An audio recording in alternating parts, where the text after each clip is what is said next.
Come on in, you guys. We got a brand new episode of Jimmy Rants in store for you here today. JimmyRants.com is the website. As always, please engage live in the content. And the only way you do that is to go follow me over on Instagram Live. That is where we start this show. We do simulcast on Facebook, both of my Facebook pages, but we do the show live right here on Instagram. So if you're not following me, go to Instagram. It's an easy app to download. People are like, well, I don't know. Where do you find it online? Oh, no. Use your little smartphone, download Instagram, put it on your phone, and then start an account if you don't have one, and then go follow at Living Low Carb Man, LIVINLOWCARBMEN. Once you're there, you not only get to engage live in Jimmy Rants, we do go live at 11 a.m. Eastern Time, Monday through Friday, 2 p.m. Eastern Time on the weekends. Sometimes I throw in a bonus episode at 5 p.m. and I did one last night and Instagram deleted it. So if you missed last night, you definitely have to go now to JimmyRants.com to see it, or on YouTube, type in the keyword Jimmy Rants, you can find the show. Yeah, I'm not kidding you. The one I did last night was about the exercise they did in October. Bill Gates and Johns Hopkins University did a simulation of a global coronavirus pandemic in October 2019. As soon as that was over, I posted it on Instagram, and within 10 seconds, poof, Instagram had killed it. So if you missed that one, apparently it was controversial because they removed it really fast. It's still up on Facebook. It's still on the Facebook pages. It's still also on YouTube. So go see it while you can at JimmyRants.com. It will stay there regardless of what happens. All right, so today, you guys, I have a cool topic I wanted to talk to you about, and I have to give a shout out to a friend of mine. So I have known Carol St. Laurent, who, if you're watching here on Instagram, I put it in the pin post at the end of the title. I put her username. Click on her username, go follow her.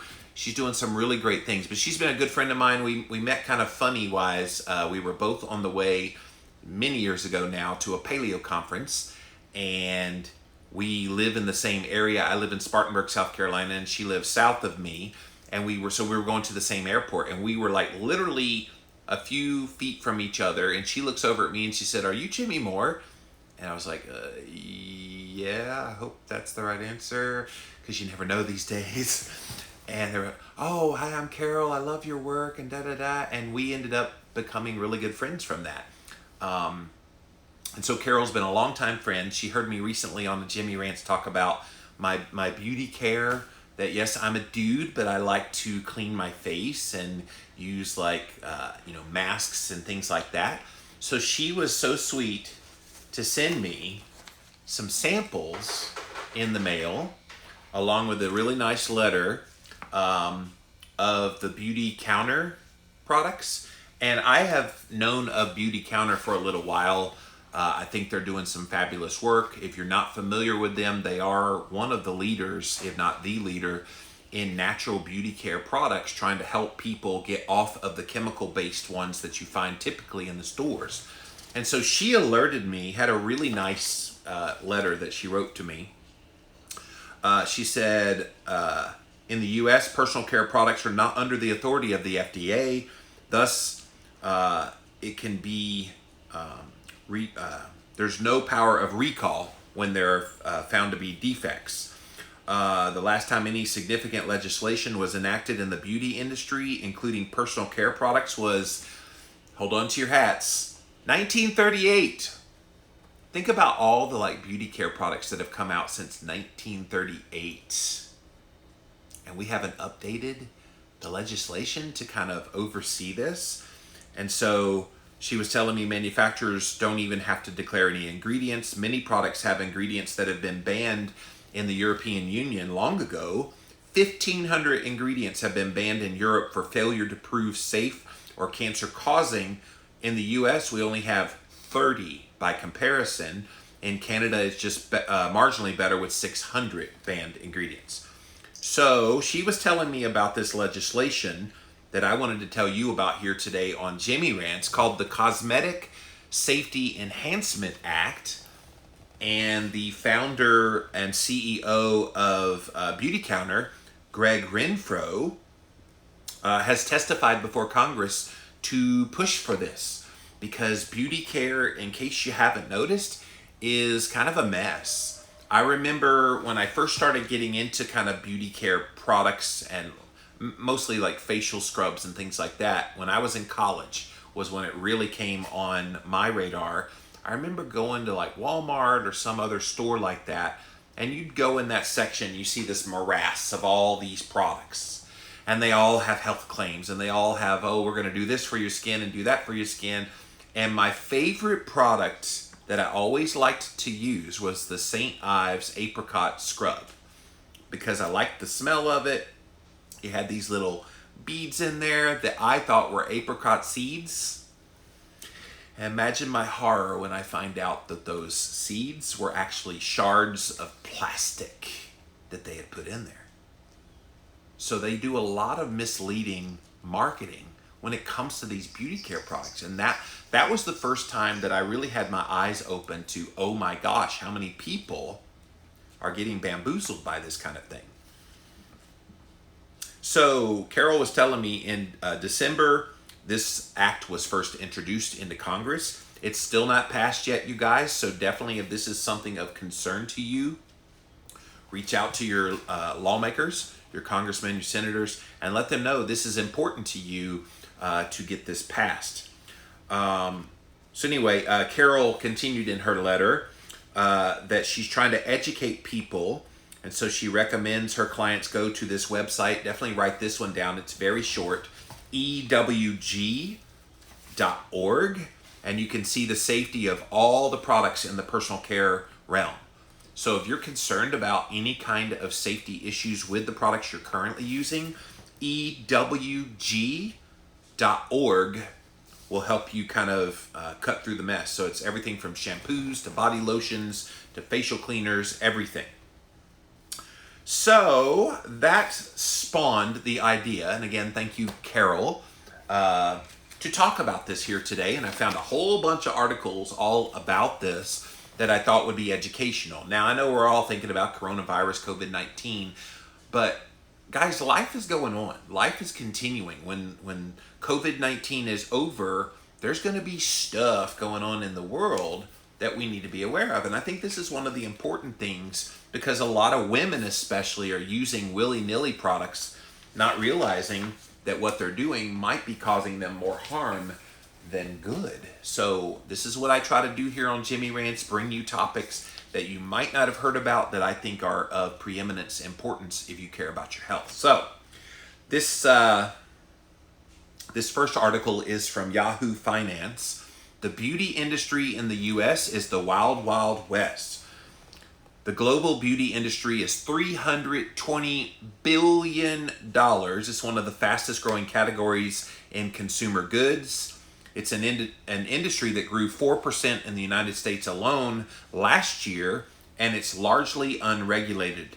In other words, all those tough to pronounce ingredients found in foundation, blush, lipstick, lotions, and soaps are not subject to a stringent federal testing. So Greg Renfro, the founder and CEO of Beauty Counter, said people should know that the beauty industry is not like the food industry.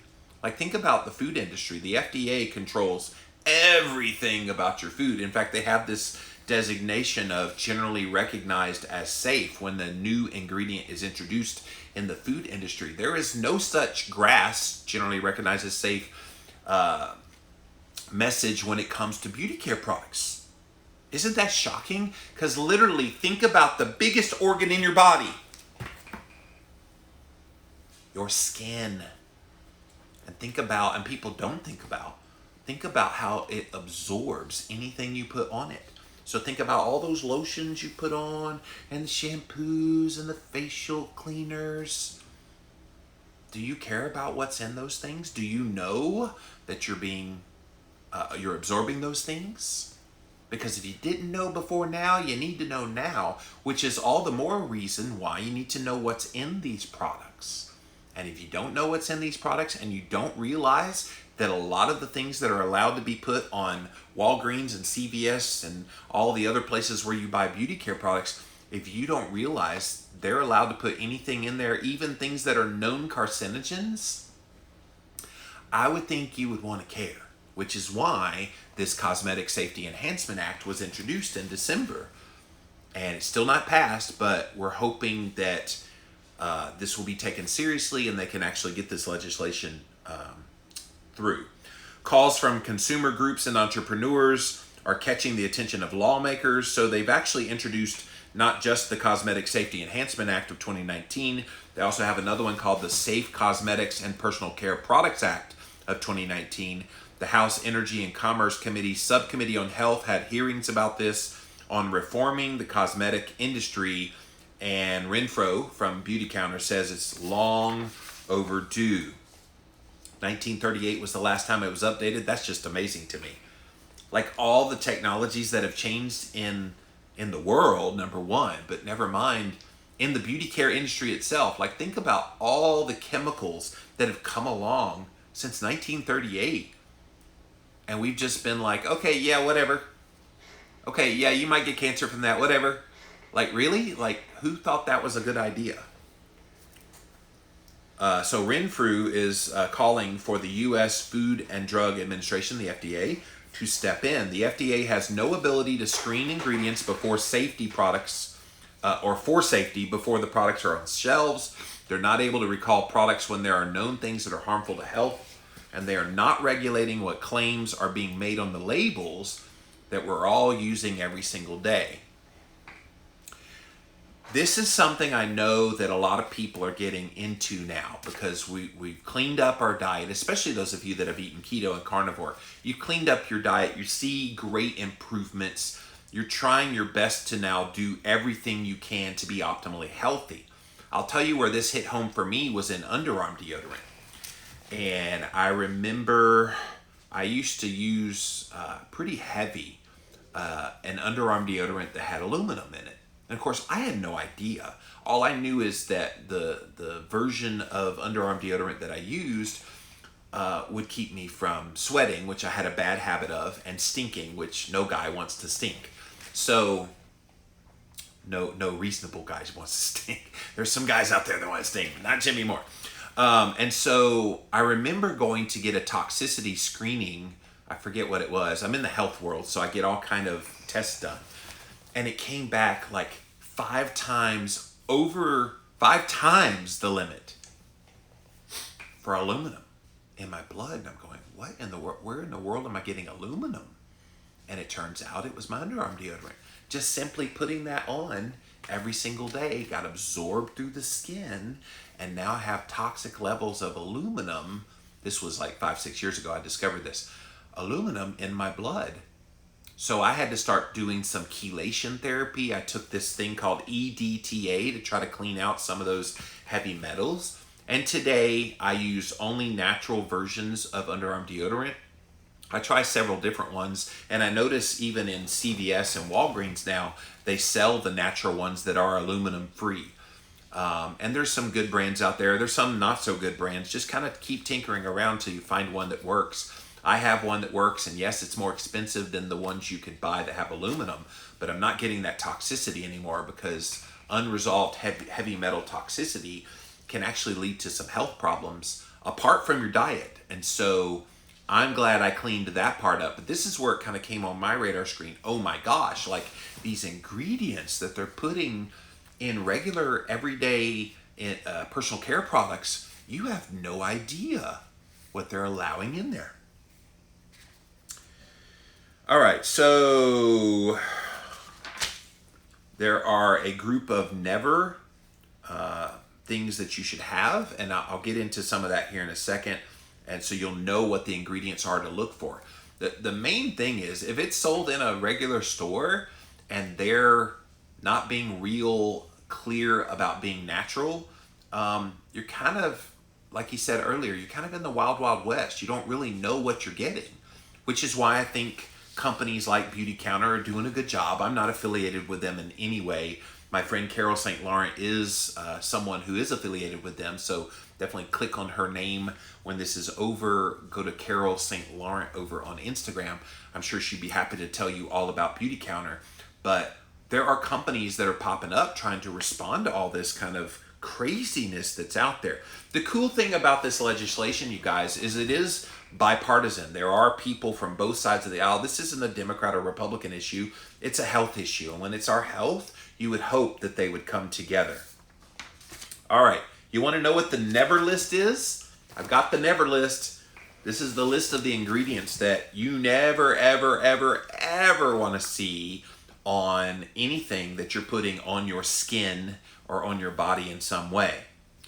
And some of these are going to be hard to pronounce, so if I slaughter them, it is what it is. By the way, you can get this never list, beautycounter.com/the-never-list. beautycounter.com/the-never-list. Benzalkonium chloride. It's a disinfectant used as a preservative and a surfactant associated with severe skin, eye, and respiratory irritation. It's found in sunscreens and moisturizers. Oh my. Butylated hydroxyanisole and butylated hydroxytoluene. Synthetic antioxidants used to extend shelf life. They literally put this ingredient in there just so it lasts longer on the shelf and doesn't spoil. They're likely to have carcinogens and hormone disruptors and can cause liver damage. You find them in lipsticks, moisturizers, diaper creams. Diaper creams. All you guys having babies out there, look at your diaper cream. Does it have these ingredients? And other cosmetics. Coal tar hair dyes and other coal tar ingredients. A byproduct of coal processing is a known carcinogen used as a colorant. In other words, that beautiful color you like in your favorite shampoo, it might have a carcinogen. And as an anti-dandruff agent. So Head and Shoulders probably has this. It's found in hair dye as well as shampoo.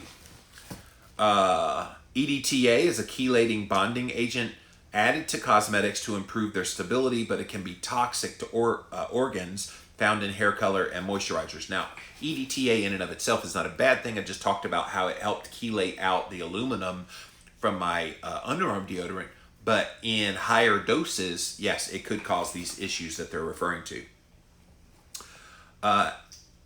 Ethanolamines, MEA, DEA, and TEA, they're surfactants and pH adjusters linked to allergies, skin toxicity, hormone disruption, and inhibited fetal brain development. So if you're pregnant and you're taking these things, you could be harming your baby. It also is found in hair dyes, mascara, foundation, fragrances, sunscreens, dry cleaning solvents, paint, and pharmaceuticals. Now, people have heard of this next one, formaldehyde, used as a preservative in cosmetics. Again, just to extend the shelf life, they put this stuff in there. It's a known carcinogen that is also linked to asthma, neurotoxicity, which you don't want your brain to have that, and developmental toxicity, present where quaternium 15, DMDM, I'm not going to read all these things, but it's a lot of preservatives that are put in shampoos, body wash, and bubble bath. Again, if you're just joining us, I'm reading the never list from Beauty Counter. Go to beautycounter.com/the-never-list. These are the things that are allowed to be put in cosmetics and personal care products in America that the European Union said, we're not allowing that. Hydroquinone, a skin lightening chemical, inhibits the production of melanin. It's linked to cancer, organ toxicity, and skin irritation. It's found in those skin lightening creams. Methylisothiazolinone, chemical preservatives that are among the most common irritant sensitizers and causes of contact skin allergies found in shampoo, conditioner, body wash. Oxybenzone, a sunscreen agent and ultraviolet light absorber. It's linked to irritation, sensitization, and allergies and hormone disruption. It's found in moisturizers and sunscreen. Parabens is a class of preservatives commonly used to prevent the growth of bacteria and mold. They are endocrine disruptors. So if you know anything about the endocrine system, literally every hormone in your body is subjected to the endocrine system. So if you disrupt that system, your insulin could go crazy. Your female hormones could go crazy. Every part of your body could go on berserko mode, all because you put this stuff on your skin. This is found in shampoo, facial cleaners, body wash, body lotion, and foundation. So this next one, phthalates, P-H-T-H-A-L-A-T-E-S. If it's hard to pronounce, that should be your clue. Don't put it on your skin.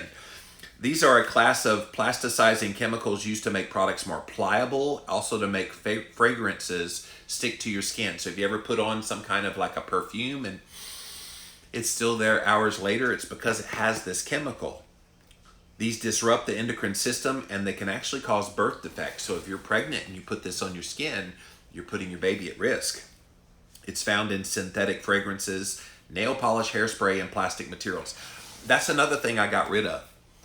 Shortly after the underarm deodorant, it made me, incident that I talked about earlier, it made me think about what else am I putting on my skin? And I used to love Obsession for Men.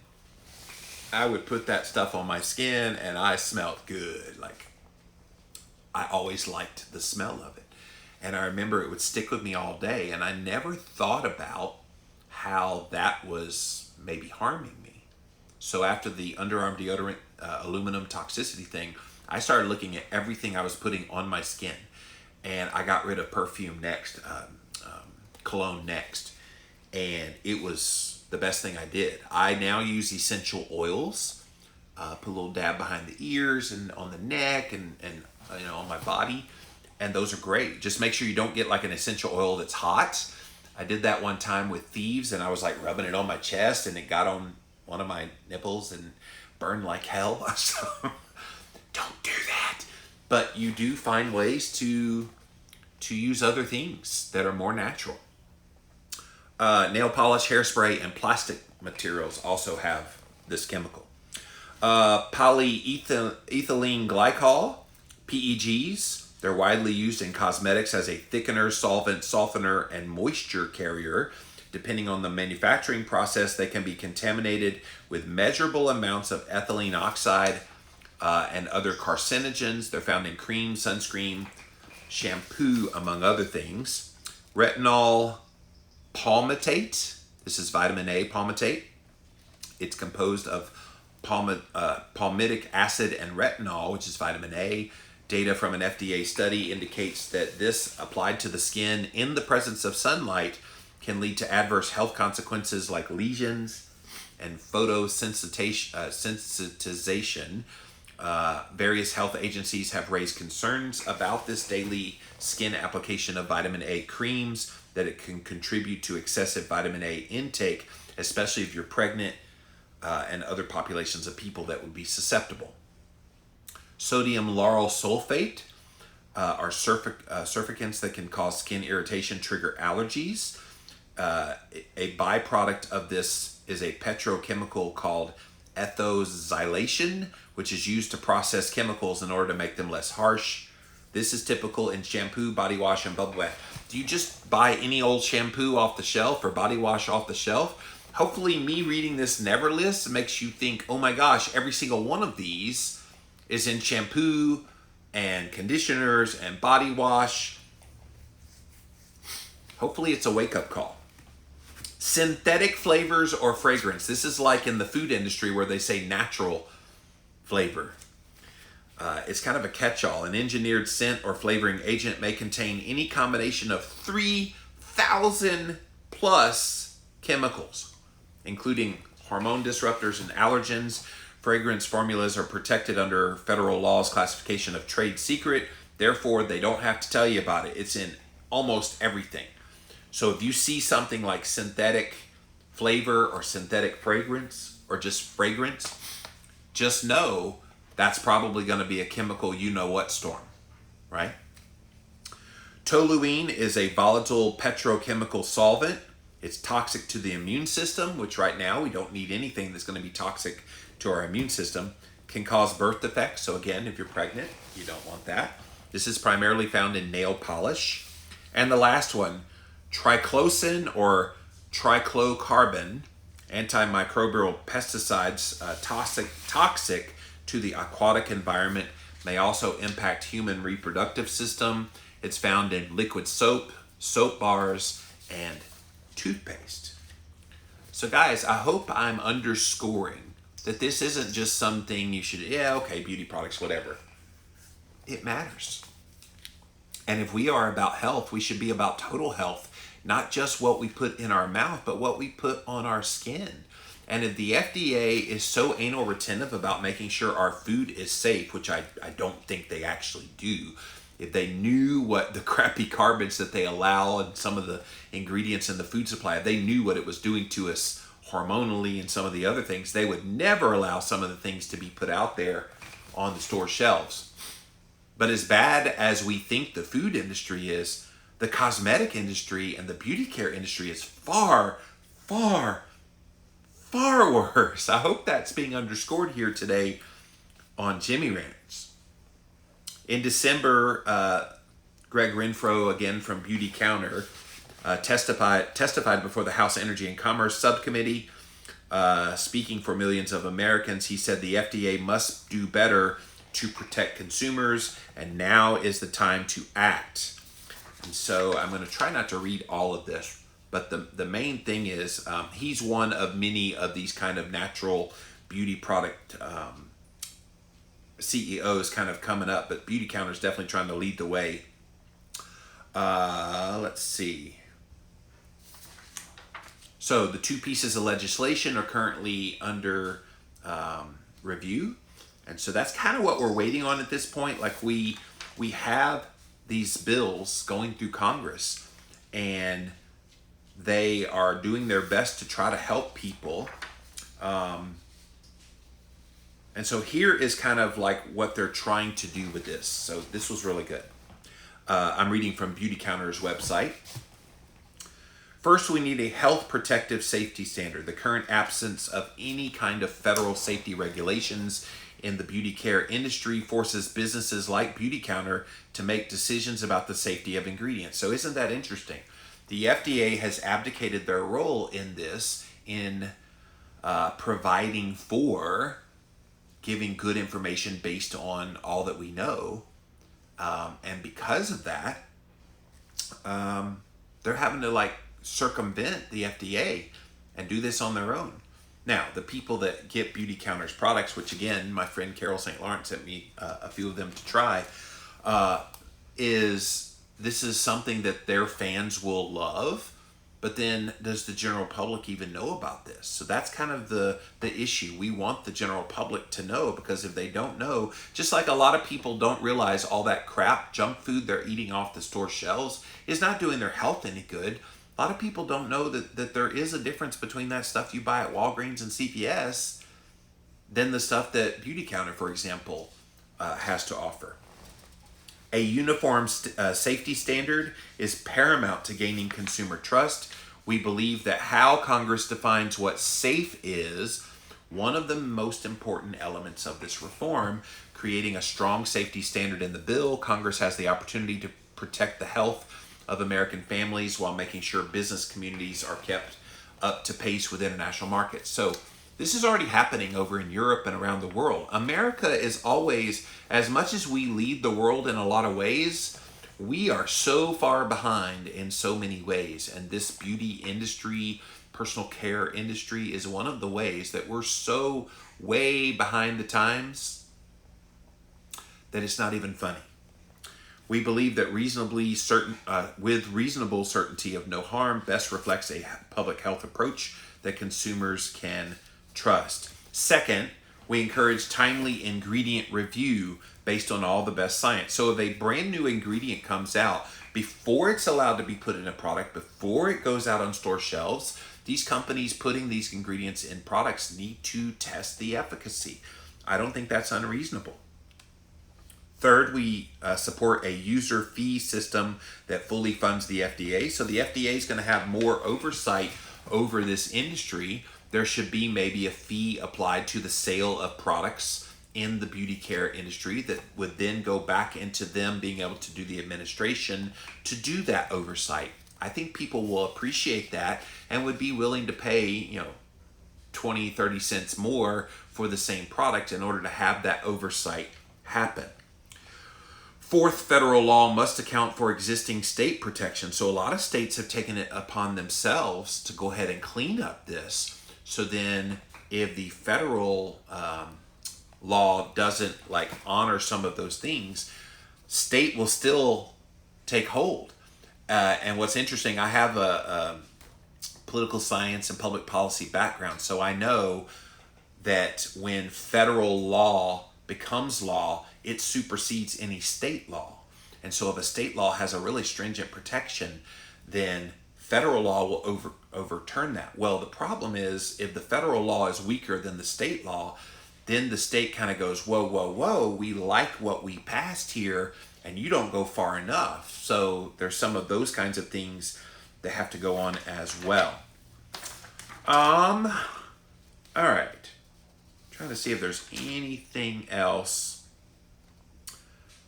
So this was an interesting statistic, by the way. The average woman uses 12 products a day, averages 168 total ingredients they put on their body. And so how do you determine what those ingredients are and what it does to you? From shampoo and shaving cream to deodorant and makeup, every American comes into contact with personal care products every single day. Families trust that these are safe. Unfortunately, many of the ingredients have never been independently evaluated. So the Personal Care Safety Product Safety Act wants to have a minimum of 5 ingredients found in personal care products tested every single year to determine their safety. So think about, go grab your bottle of shampoo when this is over. Look at all those ingredients. At least 5 of those ingredients need to be gone through scrutiny every single year to make sure that it's legit. And if there's anything that comes up, they need to pull that or have them change the formulation. Is that unreasonable? Are we asking things that are outside the realm of possibility? Now, I know industry's going to be like, well, wait a minute, we've gotten away with this for years. It's just like the food industry. Think about all the crappy garbage companies that are out there. They've gotten away with so much, and then people started seeing what high fructose corn syrup was.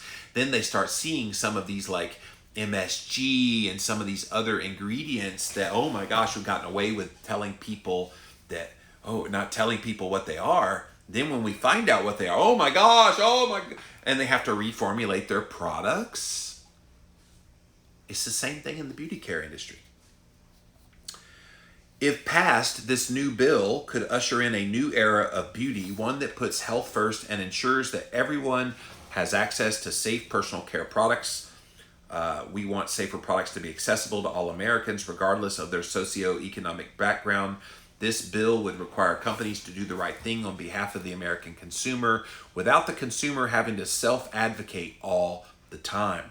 For most, they don't even know what they don't know because nobody's ever told them. The entire beauty industry has been built on secrets. That's what Renfrew from Beauty Counter had to say there. This next story looks like no oversight over this industry, and it's something that's been well known for years, and nobody has really done anything about it, which is why this new legislation has been wonderful, because it's now probably for the first time coming to people's attention.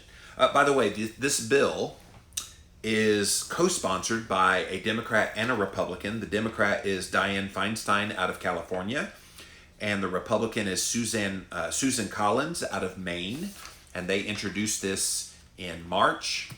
The bill would give the FDA the power to ensure that the chemicals used in cosmetics and other everyday personal care products are completely safe. So that's where this is, you guys. Trying to see if there's anything else. Oh, so one of the people said, well, we need to change the way it's marketed on the label of these products because we hear terms like free from or free of.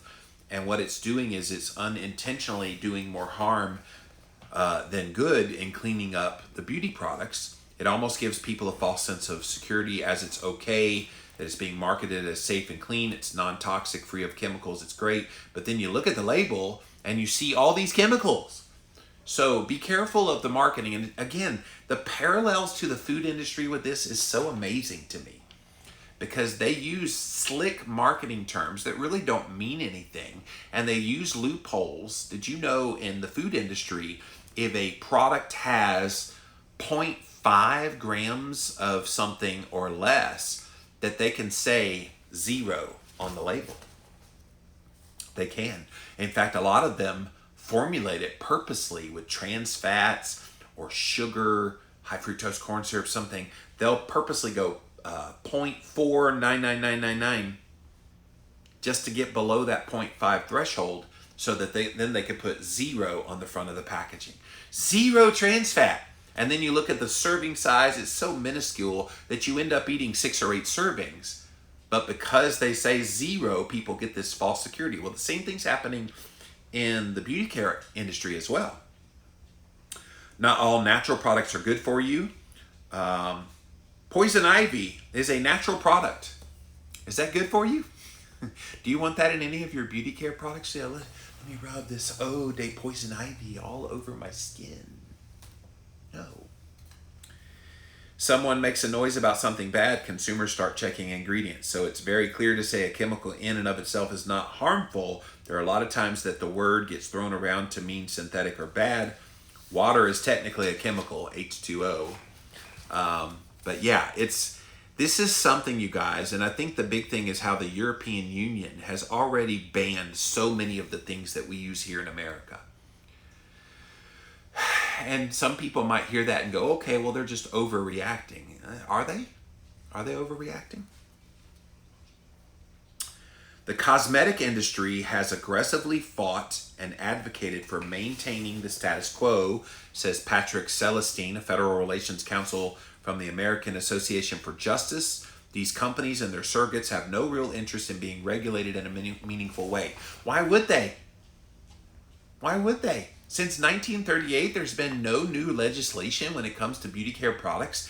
They've gotten away with doing pretty much whatever they want, and now they want to regulate it. Why would they be happy about that? The companies being hurt by this is Johnson & Johnson. They're a big one in the beauty care industry, and their trade association, the Personal Care Products Council, many of the multinational companies are a part of this, have been known to give pushback on any kind of regulations, either from a state or federal level. And this is a problem that they argue very passionately on behalf of, that it's a problem they created. They argue that if the chemicals in an individual fragrance formulation were to be disclosed, that it would crush their industry. So they're more worried about industry secrets and how their product is unique from anybody else's, in not wanting to fully disclose what's in their products. And yet at the same time, they know some of these things they're putting in their products are known carcinogens and other health disruptors. What do they care about more? The bottom line and their trade secrets, or the health of the people using their products? And here's the funny part. Nobody's ever going to suspect it's the shampoo they put in their hair every day when they get some kind of a disease. Oh, it's just genetic. Oh, I was going to get that anyway. Oh, I must have eaten something. It must have been my diet. You see how this could be hidden for years and maybe never known? By disclosing the ingredients of Chanel No. 5 perfume, that anyone could go in a lab and then create a replica. The other part of this is the cost of changing formulations. And that's something else they don't want to absorb. They've been able to get away with this for so long. Now that their gig is up, they're all having a hissy fit. So there are changes happening in retail, by the way. Target has more and more clean beauty options. CVS announced in 2017 they'd be removing anything that contained parabens, that PHT word, and other ingredients from their CVS Health. There have been other changes happening quietly in the cosmetic industry. So the main thing is we need more codification of the changes that need to happen so that they do happen. And this is why this Cosmetic Safety Enhancement Act and some of these other pieces of legislation that are currently under review in Congress is so important. And it's why I wanted to talk about it here today on Jimmy Rants. Again, I'm not affiliated with them in any way, but the Beauty Counter people are doing a really good job of trying to bring this to the forefront. It's why this is one of the biggest companies in the personal care space that's not necessarily sold at retail, because people want better. We should demand better. We demand better in our food quality, right? We want better options, and we're getting them, by the way, because we were able to stand up. We need to do the same thing about personal care products. We need to realize that they have let us down. They could do better, and they will have to do better if this legislation goes through. All right, I want to see what you guys have to say. Welcome in, welcome in. We're going to go to Instagram Live first, and if we have time, we'll come to Facebook Live. Thank you to the Living La Vida Low Carb Facebook page as well. Can't see you, can't see your comments, but I do read your comments after we are done. All right, guys, JimmyRants.com is the website if you want to engage in the past episodes that we do on this here show. 3 Free Mind says Fox News interviewed Bill Gates about it the other night. Oh, interviewed about this particular... Oh, you're talking about the Jimmy Rants I did last night that got deleted. That's what you're talking about. I was like, what does Bill Gates have to do with beauty care products? Let's see here. Kat says the vast majority of store-bought skin and hair care products contain chemicals that are linked to thyroid cancer, including organic and natural labeled cosmetics. My friend is battling thyroid cancer now. Yeah, if we only knew how deep these tentacles went, Kat, I think we would be shocked. Kat also says you need some diaper cream, use coconut oil. And you're a mom, you would know what would work, so that's cool. What shouldn't go into your body shouldn't go on your body either. Wow, that is profound. I think that's a great statement to make, that if you wouldn't ingest it, why would you ingest it through your skin? So it's a good question. Carol says, thanks, Jimmy, for bringing this to light. You're welcome, Carol. Thank you for bringing it to my attention. Just to clarify, Beauty Counter is not an all natural beauty company, but a safer ingredient. BC has 1,800 questionable ingredients in its never list. Okay, good to know. Thank you for that, by the way. But they're more natural than what you'd find in the stores, I guess is what I was trying to say. But thank you for the clarification. Beth says the beauty industry is filled with utter crap, and people believe and buy based on the labels. Snake oil. It's just like the food industry, Beth. They buy into marketing claims that are on the front of the package, and they're never bothering to look on the back. You know, we all fell for that in the food industry, and people fall for it. You know, and I'll be the first to admit, I did the same thing when I was telling the story earlier about in college, I would buy St. Ives apricot scrub for my face. And I loved how clean my face felt at the end of it. When I found out that apricot seeds were shards of plastic, I was horrified. Horrified. All right, thank you, Instagram Live. Let's go over to Facebook Live, see what you guys have to say about this. Welcome in, welcome in. Thank you guys for being here. See what you got, if anything. Hello, hello. Wow, you guys are quiet. Like, there's no response to this. So, bunch of people watching, but no comments. So, I guess what I wanted to do here today was just bring this to your attention. Beth says, you know, I'm a hairstylist. I get in trouble all the time for telling clients to use coconut oil on their hair instead of having to buy some expensive crap. Yeah. And I know people also say we also wash our hair way too much. You strip your body of natural oils so the hair can't do what it needs to do. I've even heard people say, like, clean your hair in dirt. Like, get some dirt and just, like, dirt it up. And then, you know, obviously wash the dirt out. And that does far better for you than some of these shampoos that you use. So I did not know you were a hairstylist, Beth. That's cool. So I wanted to bring this to your attention in case you did not know this was going on. Um, big stuff in your health, and maybe you don't think about the skincare products that you use as being part of your health, but hopefully after hearing this today you realize it's of preeminence in your health. So you've cleaned up your diet, you're exercising, you're getting good sleep, you're getting sunshine on a daily basis, you're drinking bone broth, you're doing all these really good things in your health, and yet you're still using crap skincare products. Maybe this Jimmy Rants today put it on your radar screen of, oh crap, I didn't even think about all the things I put on my skin and how it could be negatively impacting my health. That's it for this episode of Jimmy Rants. JimmyRants.com is the website. As always, go follow me. I'm over on Instagram, and we go live at 11 a.m. Monday through Friday, 2 p.m. Eastern time on Saturday and Sunday. At Living Low Carb Man is my username, LIVINLOWCARBMAN. Once you are there, go check out the content I do on my regular page as well as my stories, and then come to these lives. Carol says BC has committed a beauty counter to knowing the source of its ingredients. Mica is one ingredient that can be harvested by kids in the world, like chocolate. It's worth watching the short documentary that they made about this. Thank you again, Carol. JimmyRants.com is the website where you see all the past episodes of this show. We also put them all up on YouTube, so type in the keyword Jimmy Rants. You will find the show. And we have a lot of fun doing this show. Got a lot more content in store for you.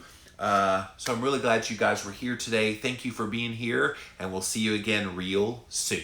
Bye. All right, you guys.